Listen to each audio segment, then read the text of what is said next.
Welcome to the Chairman's Perspective Podcast. Welcome to the Chairman's Perspective. I'm your host, Mark Billingsley, Chairman of the Shelby County Board of Commissioners. My hope is that the Chairman's Perspective provides useful information about your Shelby County government and the people, organizations, and programs that make our community unique.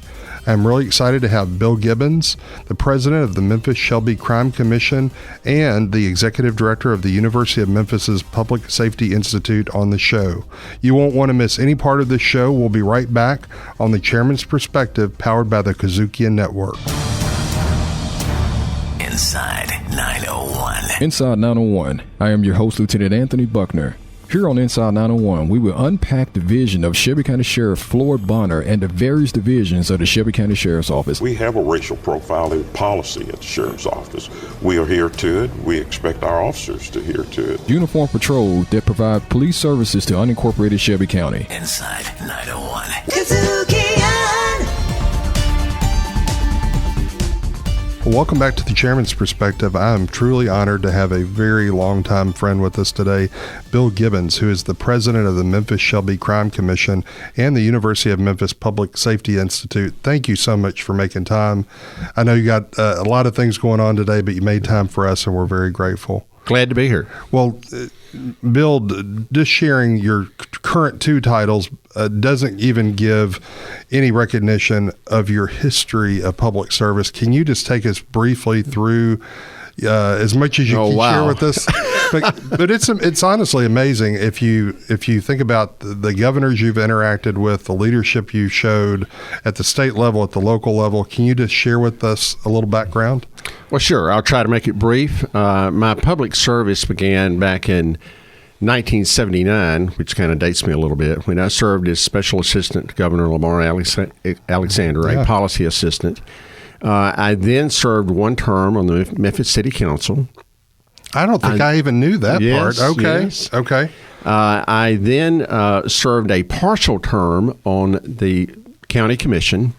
I was appointed district attorney during the middle of that term due to a vacancy. So Governor Sundquist appointed me district attorney. I then ran for election for a full term and then was reelected to a full term as district attorney. So I served a total of 14 years as DA. I then left in the middle of that term to become commissioner of the Tennessee Department of Safety and Homeland Security, part of Governor Haslam's cabinet. Wow. And now I am still, I guess, in my mind, a public servant because I'm executive director of the Public Safety Institute at the University of Memphis. And also the president of the Memphis Shelby Crime Commission. Correct. Wow. Can you share with the listeners today what I think a lot of us have heard about the Crime Commission, but just a brief overview of what the Memphis Shelby Crime Commission's work is, the robust board that the commission enjoys, and then tell us about the University of Memphis Public Safety Institute. Sure. I do wear two hats right now. First of all, the Crime Commission, which I serve as president of, is actually a nonprofit corporation, a 501c3. It's composed of a board of 50 key stakeholders in the community, roughly divided between public sector and private sector. We have currently 4 members representing Shelby County government on that board: Mayor Harris, Sheriff Bonner, Dorcas Griffin, who is the Director of Community Services under Mayor Harris, and then Commissioner Amber Mills representing the County Commission. And, of course, you have also served in that capacity on the board. So it is a very robust board made up of key stakeholders throughout the community. Some would say it's kind of like herding cats to get 50 people to agree on things, but we do a pretty good job of that. The mission of the Crime Commission is pretty simple, and that is to identify and advocate best practices to make our community safer. And some of those best practices we adopt from other cities. Others are things that we have tried here and have been pretty successful at. And then starting back in 2007, we took all of these various best practices that the Crime Commission was identifying and advocating and put them in the context of one common community plan. So rather than having best practices in silos here and there, put them under the umbrella of a common plan. And that plan is called the Safe Community Plan, We're currently in the middle of the third 5-year Safe Community Plan. I think it's got some really great things in it that can move our community in the right direction. But that's basically what the Crime Commission does, identify those best practices and then really be the quarterback in trying to get those best practices implemented. You're listening to the KUDZUKIAN Network, and today we've got Bill Gibbons, president of the Memphis Shelby Crime Commission, on the show, and he's also with the University of Memphis's Public Safety Institute, which he leads. General Gibbons, there is probably no bigger topic around the dinner table in Memphis and Shelby County other than education. It's public safety. Every day, meet with a constituent and public safety comes up. We're also thriving economically, but we also have to be sure when visitors and businesses come to Memphis, Shelby County, they're safe. Can you share just a couple of the strategies, because they're very deep? Also, can you just mention some of the champions, because each one of your goals have actually very robust, amazing leaders that champion separate initiatives. So could you share a couple of the big ones? Sure. And if I could, let me take a minute about the Public Safety Institute, too. Please. I meant to answer that a minute ago. Yeah, please. The Public Safety Institute is kind of the research arm of this, really trying to research what we believe to be best practices to see if they actually are working. So part of what the Public Safety Institute is doing is taking the various parts of the Safe Community Plan that are being implemented, assessing them to determine whether or not they're really working. And if they're not working, why? Is it because they've not been implemented correctly? Or did we just kind of miss the mark in terms of what we thought was the best practice? So that's kind of what the Public Safety Institute does. It's a very focused plan, really focused primarily on reducing our violent crime rate and increasing citizen participation in preventing and reducing crime. And let me mention a couple of things in it that I think are important. Actually, all of it's important, but I'll mention just two or three. Mm-hmm. First of all, both law enforcement staffing and data-driven deployment of law enforcement resources. And when I say that, I include the Sheriff's Office and the Memphis Police Department both, trying to make sure they have the staff that they need, the number of officers that they need, but also trying to make sure that they are deploying those officers in a smart way, trying to make sure officers are in the right places at the right times to have the maximum impact on our crime rate. We've done an assessment through the Public Safety Institute of how well the Memphis Police Department is doing on that. We need to do it for the Sheriff's Office too. But what it shows is that the Memphis Police Department is doing a good job of deploying the resources that it has in a data-driven way. And when they deploy more resources into a high-crime area, very consistently crime goes down. Now, the big question, which we're still researching, is once they leave that area and go to another area, does the crime go back up? Which kind of gets into a resource issue as well. Do they have enough officers? Which is something else that we're looking at. Another example that Shelby County is very involved in is really looking at reentry programs for those who are leaving incarceration, trying to make them trying to increase the odds that they will be productive members of our community. Shelby County government is very involved in that through the Office of Reentry. We work very closely with them, trying to assess their success rate in moving ex-offenders in the right direction. We're also looking at assessing a number of other programs in Shelby County that are focused on that, such as Lifeline to Success, various other programs that we have. And we're also focused on juvenile violence, which is something that Shelby County is very involved in. We've got a lot to talk about. You're on the Chairman's Perspective with Bill Gibbons, president of the Memphis Shelby Crime Commission and the University of Memphis Public Safety Institute. We'll be right back. The Chairman's Perspective on the KUDZUKIAN Network. Hey, I'm Williams Brack, co-host of Grind Set. The insight you gain from us and our guests will motivate you to take the leap into entrepreneurship. Make sure to check us out on Spotify, Apple Podcasts, TuneIn, Stitcher, or your favorite podcast provider. Grind Set on the KUDZUKIAN Network. KUDZUKIAN. I am Mark Billingsley, host of the Chairman's Perspective and the current chairman of the Shelby County Board of Commissioners. And in the studio today, we have Bill Gibbons, president of the Memphis-Shelby Crime Commission and the University of Memphis Public Safety Institute. Bill, when we went to break, you were talking about some of the strategies, but underneath each strategy, there's a leader. Can you give some of the examples of some of the leadership? Because it's pretty robust, and it is such a multidisciplinary team of leaders that are working on each one of these goals. Well, that's exactly right. And we were talking about data-driven deployment. Of course, the leaders on that are Sheriff Floyd Bonner. Wow. And Memphis Police Director Michael Rollins. Another example that we were starting to get into a little bit is the issue of juvenile delinquency. One thing we're working on there is development of what is called a youth assessment center to try to move nonviolent juvenile offenders in the right direction before it's too late. So when they have that first encounter with law enforcement, get them into an assessment center, assess what's going on in that young person's life, that young person's family life. So hopefully there's never a second encounter with law enforcement. And Dorcas Griffin of Shelby County government is the key stakeholder on that.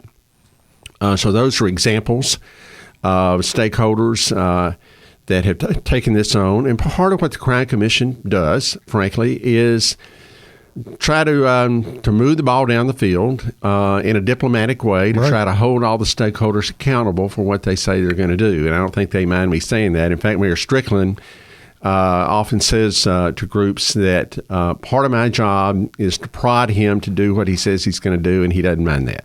Well, I mean, it's so critical to have a plan and to measure where you're going. And I know in my time on the Crime Commission Board, we were constantly measuring where we were going, looking at initiatives that were working, and then questioning those that were not having the results that we wanted. And by the way, we have measurements for every part of the Safe Community Plan. So we measure on a very consistent basis exactly where we are in terms of the results of implementing the plan. So when did the University of Memphis start the Public Safety Institute, and what is its real role as it relates to public safety in our community? Well, the university started it in September of 2016 when I became the executive director. And I think the best way of looking at it is kind of two roles or two buckets, if you will. One is to assess the local safe community plan and whether or not it is producing the results that we hope it will. But the Public Safety Institute also does other public safety related research not part of the plan. For example, we have a number of federal grants to do research related to the Memphis Police Department, the DA's office. We have a major grant from the state of Tennessee to really look at gaps in services to domestic violence victims. So we do a lot of things kind of outside the scope of the plan as well. So it's really kind of two different roles that we play. General Gibbons, what do you think is driving the apparent increase in violent crime, not only in Memphis, but really across the country? I don't think if you look from state to state, we're a whole lot different than anyone else, but what's driving the youth violence? Yeah, well, I'm glad you mentioned youth violence because while we don't have the year-end figures yet, so I'm crossing my fingers on this, but it looks like the chances are very good that in terms of our overall violent crime rate, violent crime will be down in our community this year, which means it will have gone down 2 years in a row. So that's encouraging. The problem or the challenge, as you mentioned, is youth violence, and that has been going up. So while overall violent crime is going down, the youth violence is kind of going against that trend. I think the primary reason, and I'm really echoing what law enforcement thinks on this, is the development of what are called hybrid gangs. These are this kind of gangs kind of being created at the neighborhood level. 6 or 8 guys get together and decide they're going to create a gang.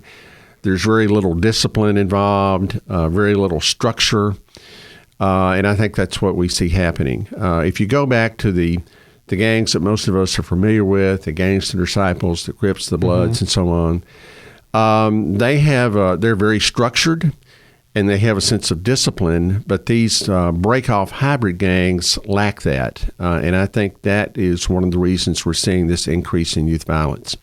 You're listening to the Chairman's Perspective on the KUDZUKIAN Network, and today we've got Bill Gibbons with us. Back to that, Bill, with violent crime, one of the things that I was really sort of surprised at when I came on the board, I learned a lot, even though I'm in the past I was a volunteer policeman, but there for a while we were having a high spike in juveniles breaking into cars, and the amount of guns that are coming out of people's underneath the seat and the glove box. How is that really hurting us in terms of other crimes that are caused? Well, I'd make 2 points on that.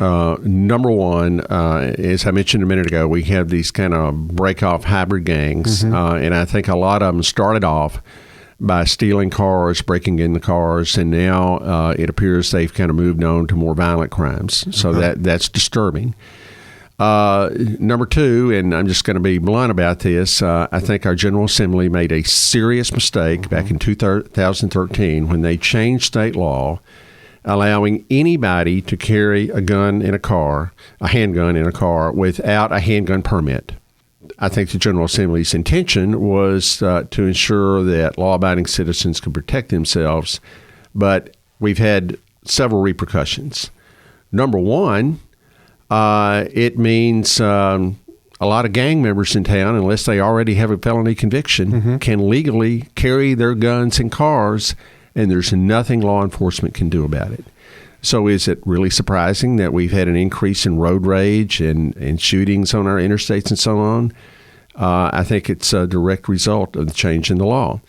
Number two, as you pointed out, it's resulted in an increase in car break-ins because individuals now know that there are more guns being stored in cars, so they're breaking into the cars looking for guns. We've seen a very significant increase in reported stolen guns from cars, as well as an increase in car break-ins and car thefts, and I think it's all related to that. Wow. I hope that the legislature will change its mind. Well, we're going to talk about that in just a second. Hold on 1 minute. We're going to take a quick break, and we'll be back with more of the Chairman's Perspective on the KUDZUKIAN Network. And today we're so happy to have Bill Gibbons with us, who's the president of the Memphis Shelby Crime Commission and the University of Memphis's Public Safety Institute. Jazz, America's own original musical art form. When did it start? Who were and are some of the major players? How do you distinguish what kind of jazz you're listening to? We talk about the great and lesser-known artists, songs and tunes, the instruments, and the social impact jazz has had on world culture since its beginning at the start of the 20th century. Riffin' on jazz on the KUDZUKIAN Network. KUDZUKIAN! Hey, this is Willie Gregory, chairman of the Greater Memphis Chamber, and if you want to stay in the know with all things Shelby County, then check out the Chairman's Perspective with your chairman, Mark Billingsley, by downloading the KUDZUKIAN app in the App Store or Google Play.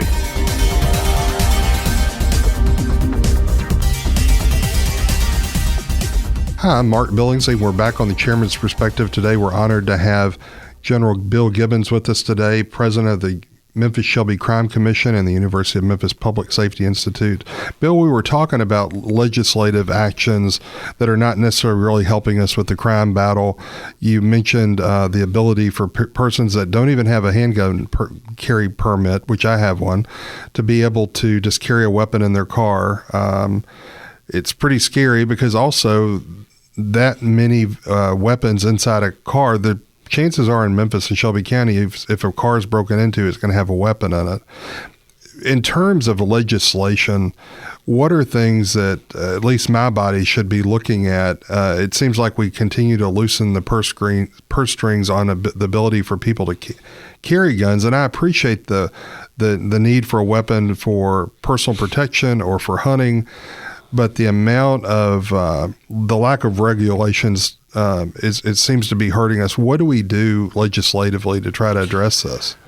Well, several things. First of all, our district attorney, Amy Wyrick, working with the Crime Commission, is working on some possible legislation for this upcoming session. And I don't really know at this point exactly where she's going to end up on that, but she is working on some things, so I don't want to speak for her in terms of what her final product will be. But a couple of observations on that. One, I mentioned a minute ago that I would hope the General Assembly would repeal the legislation that it enacted in 2013, allowing anyone to carry a gun in a car even if they don't have a permit. Now, what are the chances of the General Assembly doing that? Probably slim, to be perfectly honest. But I hope they would, because it's an example of legislation with unintended consequences. And you mentioned that you had a permit. We have a great carry permit system in Tennessee. Over 500,000 Tennesseans take advantage of it. And the great thing about it is that it requires both a background check and training. So the second point I would make is that year after year, there has been legislation introduced before the General Assembly to, in effect, eliminate our permit program. Right. And to have just open carry where anybody can carry a handgun anytime, anywhere without a permit. My guess is that legislation will be introduced again this year. Wow. And that's not an example of legislation we want to support. It's legislation we want to oppose. But I would expect another run at that, which in my mind is disturbing. Another thing we need to look at, and Mayor Strickland and I have been talking about this some, as well as General Wyrick, is to possibly increase the penalty for aggravated assaults involving a gun. That would include these drive-by shootings that people are very concerned about on the interstate and so on. But increase that. Right now, aggravated assault is what's called a Class C felony. Standard range 3 to 6 years, parolable, subject to probation.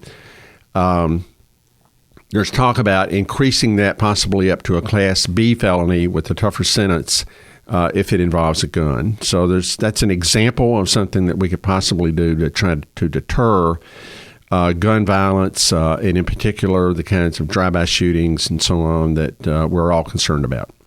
You're listening to the Chairman's Perspective on the KUDZUKIAN Network, and we're with Bill Gibbons today, who's the Executive Director of the Public Safety Institute at the University of Memphis and also leads the Memphis Shelby Crime Commission. Bill, regarding law enforcement, the men and women of our Sheriff's Department, our Memphis Police Department, and being a former reserve police officer from Germantown, I sort of see why it's so hard to recruit.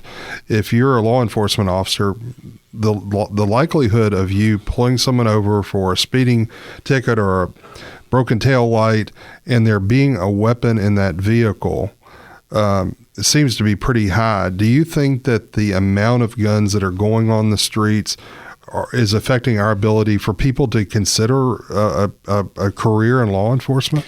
Yes, I think that law enforcement it's a very, very tough job. It's a stressful job. And when I was Commissioner of Safety and Homeland Security, I kind of saw it up close because part of our department is composed of our state troopers. And normally, we had about 2,000 applicants per year to be a state trooper. Wow. Of those 2,000 applicants, we'd get down to about 100 who would actually be in the class. What we saw is a result of just the increased stress being placed on law enforcement officers. We saw a significant reduction in the number of applicants. It went from an average of around 2,000 to 1,000, so it was cut in half. And I think the Sheriff's Office and the Memphis Police Department are seeing the same impact. You know, we've got a great governor, Bill Lee. You serve on the governor's Criminal Justice Task Force. What do you anticipate coming out of the governor's initiatives? He seems to be doing a fine job, and public safety seems to be on the top of his list of things he wants to address. Well, it really is, and we've had a lot of meetings in Nashville. I've been going up and down the interstate a lot to task force meetings. You'll see some legislation in this coming session, but this is really a multi-year process. And you're probably going to see more legislation in 2021 as opposed to 2020. But there are kind of three primary areas that we have tended to be focused on. First of all, we have a violent crime rate in Tennessee that is way too high. So I'm trying to look at ways that we can have smart use of our prison beds to make sure those prison beds are being used for those individuals who we want off our streets and out of our neighborhoods. And we're looking at a total rewrite of our sentencing law. Again, it won't be introduced this coming year, but probably in 2021. A second area is the problem, the challenge of drug addiction and the drug trafficking that goes with it. And when I mention drug addiction, obviously I'm talking about the problem of opioids that we face throughout the state. Meth is continuing to be a problem, and crack cocaine continues to be a problem in cities such as Memphis and Nashville. So that's another area that we're really focused on. And then the third area is something we talked about earlier, and that is reentry. We need to understand that 95% of those individuals in prison, regardless of whether they're there for a short period of time or a long period, are coming back into our communities. And we got to do a better job of increasing the odds that they will be successful, productive citizens once they do return to our communities. So that involves more effective programs in prison, but also more effective community-based programs once they come back into our community. Bill, we're going to have you back on a future show because there's so much to talk about when we talk about public safety. I want to thank you for your many, many years of service, the service you continue to give us here in Memphis and Shelby County. You've been a great partner with the Shelby County Commission, and just want to thank you for all you do. If you want to learn more about the University of Memphis Public Safety Institute, you can go to Memphis, MEMPHIS.edu/PSI. And you can check out the Public Safety Institute at University of Memphis, and you can also just Google the Memphis Shelby Crime Commission. Bill, thank you so much, and happy holidays. Thank you. Thank you. The Chairman's Perspective on the KUDZUKIAN Network. The KUDZUKIAN Network presents Cities Now with Carol Coletta. I'm Carol Coletta, host of Cities Now, a brand new show hosted here on the KUDZUKIAN Network.